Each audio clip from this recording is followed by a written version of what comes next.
Sebenarnya tubuh kita dapat memproduksi vitamin D dengan bantuan paparan sinar matahari. Namun jumlah vitamin D yang dihasilkan belum cukup untuk mencukupi kebutuhan tubuh akan vitamin D.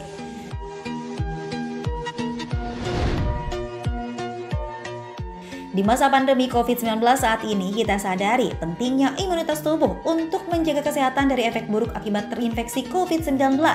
Meskipun varian Omicron yang saat ini sedang menyebar tak terlalu berbahaya dibanding varian Delta, kekebalan tubuh kita tetap dibutuhkan agar jangan sampai kita mengalami sakit akibat terinfeksi varian yang memiliki kemampuan penularan yang lebih cepat ini. Dan dalam beberapa kasus ditemukan akibat Omicron yang bisa berakibat fatal, terutama bagi orang yang memiliki penyakit bawaan atau komorbid.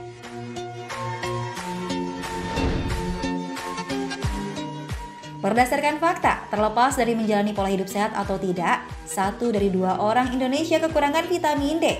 Dan lebih tinggi lagi presentasi kekurangannya untuk ibu hamil dan lansia. Akan tetapi, ada beberapa faktor yang dapat meningkatkan risiko seseorang mengalami defisit atau kekurangan vitamin D. Jarang berjemur, jarang olahraga, jarang konsumsi makanan sehat adalah orang-orang yang berisiko mengalami kekurangan vitamin D.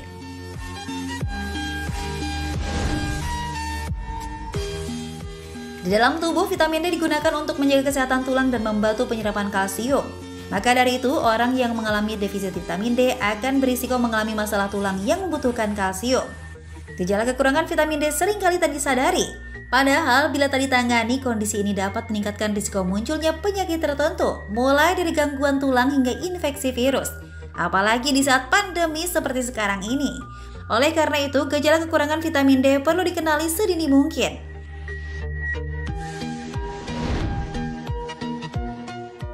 Apa saja gejala dan penyebab kekurangan vitamin D? Kita akan bahas bersama dokter ahli gizi di studio.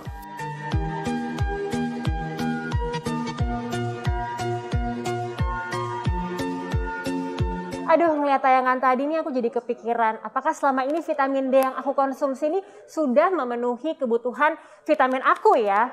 Selamat pagi pemirsa, apa kabar? Aduh, tadi kan kita udah lihat ya, pentingnya kebutuhan vitamin D untuk kesehatan kita. Kita akan membahas apa aja nih yang akan terjadi jika tubuh kita kekurangan vitamin D, dan apa sebabnya tubuh kekurangan vitamin D, tentunya bersama dengan ahlinya. Sudah bersama saya Dr. Feni, spesialis gizi klinis. Hai dok, selamat pagi. Halo Aubrey, selamat pagi. Sehat dok? Sehat dong, sehat ya Aubrey ya? Pastinya sehat selalu ya dok ya. Nah dok, seberapa waktu lalu kan di tengah pandemi COVID-19 sempat rame nih ya tentang vitamin D yang banyak banget dicari. Karena penting banget nih pastinya dok bagi kesehatan dan dapat meningkatkan kekebalan tubuh di saat pandemi seperti sekarang ini. Nah sebenarnya apa sih dok vitamin D itu dan dari mana aja dok tubuh kita bisa mendapatkan vitamin D? Nah, si vitamin D ini adalah vitamin larut lemak, Aubrey. Jadi dia disebut sebagai vitamin matahari. Nah, jadi 80 hingga 90% kebutuhan vitamin D kita ini bisa dipenuhi dari paparan sinar matahari. Gitu. Nah, sumber dari vitamin D sendiri yang perlu kita ketahui itu ada 2, Aubrey. Yang pertama dari makanan, yang kedua dari paparan sinar ultraviolet B dari matahari. Nah, untuk bahan makanan sumber vitamin D sendiri, ini ada sumber vitamin D3, contohnya seperti ikan berlemak, seperti ikan salmon, kemudian ikan makarel, ikan sarden, ikan tuna, atau kuning telur, hati sapi, dan juga makanan-makanan yang difortifikasi dengan vitamin D. Contohnya adalah seperti susu. Atau sumber vitamin D2, contohnya dari tumbuhan, yaitu berasal dari jamur, Aubrey. Tapi sebagian besar sumber vitamin D itu 80 hingga 90% itu dari pajanan sinar matahari. Jadi ketika si sinar ultraviolet B atau UVB dari matahari mengenai kulit kita, kemudian akan terjadi sintesis dari vitamin D. Jadi akan terjadi perubahan dari 7-dehidrokolesterol yang ada di sel-sel kulit kita, kemudian akan diubah menjadi bentuk vitamin D yang aktif. Nah, rekomendasi dari berjemur sendiri nih Aubrey, itu pada pukul 9 hingga 10 pagi, selama 5 hingga 15 menit, minimal mengenai kedua area lengan dan juga kedua tungkai. Nah, semakin banyak area yang terkena, tentu saja ini semakin baik. Semakin baik pastinya ya dok. Nah, yang terakhir nih, tubuh kita bisa mendapatkan vitamin D ternyata dengan mengkonsumsi suplementasi vitamin D. Terutama memang jika terbukti terdapat kekurangan atau defisiensi vitamin D dari pemeriksaan darah, Aubrey. Dok, tapi kan sekarang memang saat ini lagi meningkatnya penyebaran varian Omikron ya dok ya. Memang kebanyakan gejala dari Omikron tuh memang tidak terlalu parah, tapi ada beberapa juga yang gejalanya cukup fatal nih dok. Nah sebenarnya seberapa pengaruh sih dok vitamin D itu untuk kekebalan tubuh kita? Nah, benar Audrey. Walaupun gejala Omikron tidak terlalu parah dibandingkan dengan varian sebelumnya, yaitu varian Delta, tetapi tetap kekebalan tubuh kita harus selalu dijaga dengan baik. Nah, salah satu caranya adalah dengan vitamin D. Karena vitamin D ini bisa membantu meningkatkan imunitas tubuh kita. Dia membantu atau berperan untuk pembentukan sistem kekebalan tubuh kita dan juga bisa meningkatkan kinerja dari sel-sel imun di dalam tubuh kita. Nah, selain itu, vitamin D sifatnya antibakteri, antivirus, dan juga membantu menurunkan peradangan atau inflamasi yang biasa sering terjadi pada pasien yang terinfeksi COVID-19. Nah, harus hati-hati ya ketika Anda terinfeksi COVID-19 dan Anda memiliki kadar vitamin D yang rendah, maka resiko gejala, komplikasi, dan juga resiko atau tingkat kematiannya akan semakin tinggi, Aubrey. Nah, selain itu untuk kekebalan tubuh pastinya ya, kalau misalnya kita kekurangan vitamin D, masalah kesehatan apa aja nih dok yang akan kita alami? Ya, jadi jika tubuh kita kekurangan vitamin D, maka salah satu gejala yang bisa terjadi adalah tubuh kita beresiko untuk mengalami keropos tulang atau osteoporosis. Dan juga dampak jangka panjang jika tubuh kita kekurangan vitamin D, maka bisa beresiko terjadi gangguan metabolik. Apa saja contohnya seperti penyakit kencing manis, penyakit darah tinggi, penyakit jantung, atau bahkan meningkatkan resiko terjadinya kanker, Aubrey. Aduh, bahaya juga ya dok ya kalau kita kurang vitamin D.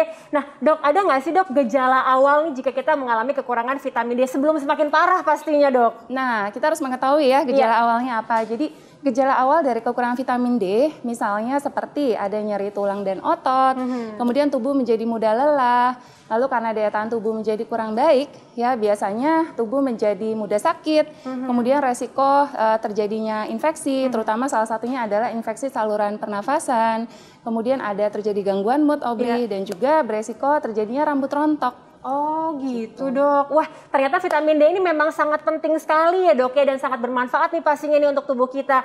Selain untuk meningkatkan kekebalan tubuh, juga berpengaruh banget terhadap kesehatan tulang dan juga organ dalam kita. Tapi dok kenapa ya masih banyak aja orang yang nggak minum vitamin gitu, makanya jadi gemes gitu ya. Tapi sebenarnya berapa sih dok jumlah kebutuhan vitamin D untuk tubuh kita? Apakah setiap orang tuh beda-beda dok jumlahnya?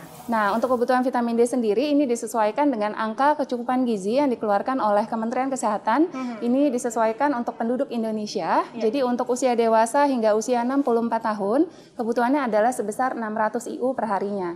Sedangkan untuk usia lanjut 65 tahun ke atas, kebutuhannya adalah sebesar 800 IU per hari. Nah, tetapi nih Aubrey, faktanya ternyata angka kejadian kekurangan vitamin D di Indonesia ini masih cukup tinggi. Nah, sehingga direkomendasikan memang mengkonsumsi suplementasi vitamin D di atas angka kecukupan gizi. Terutama jika terbukti terjadi kekurangan atau defisiensi vitamin D dari hasil pemeriksaan darah. Gitu. Oh gitu dok. Nah, tapi kan saya sibuk nih ya dok, yang memastikan jumlah vitamin saya tuh udah cukup belum ya memenuhi asupan kebutuhan harian saya. Nah, di masa pandemi sekarang ini tuh apakah boleh dok konsumsi suplemen tambahan untuk mencukupi kebutuhan vitamin D? Nah, ini boleh. Boleh ya dok ya? Boleh. Oke. Ya, jadi jika Anda tidak memiliki cukup banyak waktu untuk berjemur, untuk mendapatkan paparan sinar matahari, dan juga Anda jarang mengkonsumsi makanan yang mengandung vitamin D, dan terlebih dari hasil pemeriksaan darah terbukti terjadi kekurangan atau defisiensi dari vitamin D, Anda memang disarankan untuk mengkonsumsi suplementasi vitamin D untuk memenuhi kebutuhan asupan harian vitamin D Anda gitu. Tetapi dosis suplementasi ini disesuaikan dengan kebutuhan masing-masing. Nah, idealnya adalah Anda boleh memeriksakan kadar vitamin D di dalam darah Anda terlebih dahulu. Oke, wah ini terima kasih banyak ya dok. Penjelasannya pastinya sangat bermanfaat banget bagi saya dan bagi pemirsa di rumah. Iya, sama-sama dong, Aubrey. Terima kasih jaga dok. Kesehatan ya. Dokter juga ya, jaga kesehatan ya. Nah pemirsa, di tengah pandemi COVID-19 seperti sekarang ini, saya rutin konsumsi Sakatonik Aktif D3 1000. Di dalamnya terkandung vitamin D3 1000 IU, berarti sudah cukup nih untuk memenuhi kebutuhan harian vitamin D untuk tubuh saya. Bersumber dari vitamin D alami dengan takaran yang tepat, Sakatonik Aktif D3 1000 bisa meningkatkan daya tahan tubuh serta mempercepat penyembuhan penyakit dan mudah diserap dengan baik oleh saluran cerna kita. Kelebihan lainnya bagi pemirsa yang sibuk dan sulit untuk memastikan kebutuhan vitamin D yang cukup, Sakatonik Aktif D3 1000 tersedia dengan ukuran kecil yang praktis, bisa diminum langsung kapan dan di mana saja. Selain itu, dalam satu kemasan mungil ini berisi 10 tablet kecil praktis siap minum dan bisa dibeli di apotek, supermarket, minimarket, dan e-commerce kesayangan Anda. Jadi penuhi kebutuhan vitamin D kamu dengan Stakatonik Aktif D3000. Oke pemirsa Hidup Sehat, kita masih ada informasi menarik lainnya, jadi jangan kemana-mana ya, tetap di Hidup Sehat.